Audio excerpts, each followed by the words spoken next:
loudly as he walked. They all seemed dirty. The wide-eyed man made his way back to the table.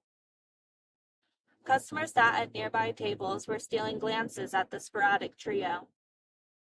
The third man took his seat and started going through his pockets as if looking for something. As Leo approached them, he asked, "Good evening. How was your dinner tonight?" Leo stood tall with a straight posture, his dark hair and strong features standing out under the light, the length of his beard reaching down toward his blue flannel button-up shirt, contrasting against his lightly tanned skin.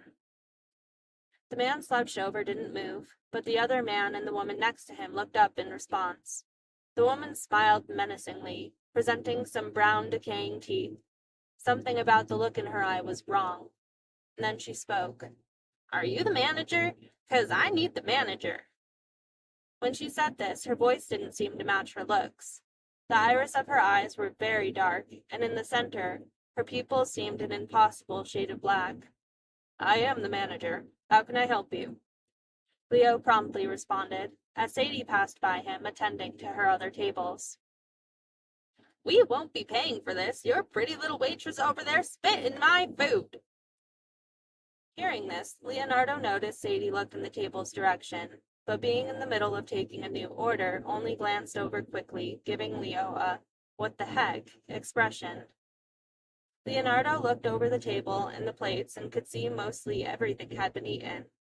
Then, scanning the contents of the bag lady's purse everywhere, he knew this woman wasn't in her right mind, though there was, in fact, a pool of spit on the corner of her plate.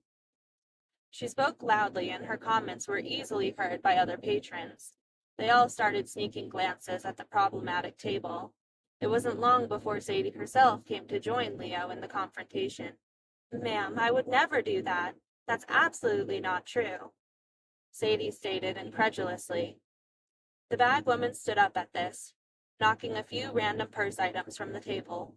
They clattered onto the ground as she got up. She was tall, and a bad body odor wafted from her dirty clothes. "Excuse me?" she said angrily.